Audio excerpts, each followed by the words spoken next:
You know you have a problem when even your allies feel like they need to save you from yourself. Case in point, Donald Trump and the Fox News hosts who keep throwing him lifelines.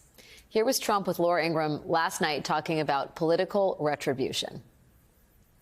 How will you restore faith in our justice system? A lot of people will say, well, he's just going to do to them what they did to him and get back at them. A lot of people say that's what should happen. Well, you want to know the truth. Right. Well, but I think, you know, punitively using government institutions is what got us in this mess in the first place. And our town hall that we did back in February, one of the lines that really resonated, I think, with people is when you said, "My revenge is going to be my success." Yeah, well, I do believe that, but I will say this: they have started a terrible precedent. You can almost see the pain in Laura Ingraham's eyes as she tries to cajole Trump into saying that he won't seek retribution against his political enemies. It is largely an unsuccessful effort until Trump says something ambiguous enough to not sound entirely unhinged. This was not the first time a Fox News host tried and basically failed to get Donald Trump to denounce political retribution. Remember this moment with Sean Hannity?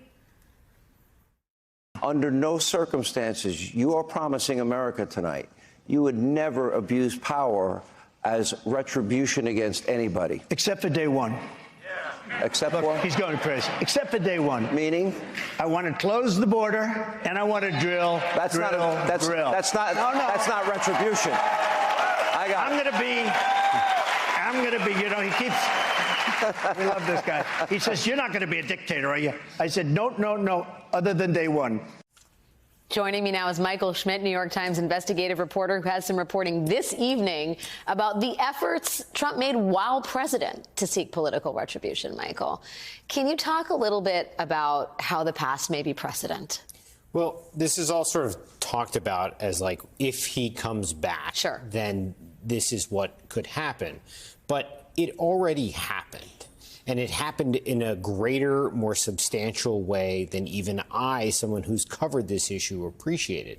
When we went back and we looked at what Trump wanted, what he said publicly or tried to put pressure on the Justice Department privately, and what actually happened, for at least 10 individuals, the powers of the government that Trump wanted sicked on them actually were used against them. And that included, I mean, not just the Department of Justice, which we've largely seen as weaponized under Trump, but the IRS. Can you talk a little bit about that? So Andrew McCabe and Jim Comey, the two people who ran the FBI when the Russia investigation was open, who Donald Trump had fired, I mean, he fired Comey and he pushed for McCabe to be fired, were both the subjects of the same highly unusual, invasive audit.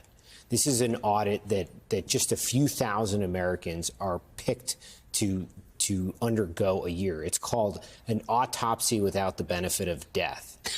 and these two individuals were chosen from it. And in the months after we learned that behind closed doors in 2018, Trump was going to John Kelly saying, we really need to get the IRS on Jim Comey and Andy McCabe and other FBI officials. Now, the IRS Inspector General has cleared it of wrongdoing, but it's very difficult as a reporter to sort of avert your gaze from a fact like that when you have a president who not only wanted to weaponize the government, but certainly on the Justice Department and FBI side, oftentimes had these people investigated. You have reporting of the White House counsel Don McGahn really trying to talk Trump off the ledge in terms of retribution. And then these lawyers in the White House making note of the efforts they had employed to stop the president from weaponizing the government so that if, you know, something actually happened, they would have a written record of the ways in which they tried to basically uphold the Constitution. When we published a story on this, we ran thousands and thousands of words from draft memos that were of a memo that was ultimately given to Trump about why he should not use the powers of government against his enemies. We were able to see those memos because lawyers in the White House smuggled them off the White House complex in the weeks after the memo was given to Trump because they were so concerned about what Trump was going to do. This was not in late 2020 that this happened. This was in 2018. Wow.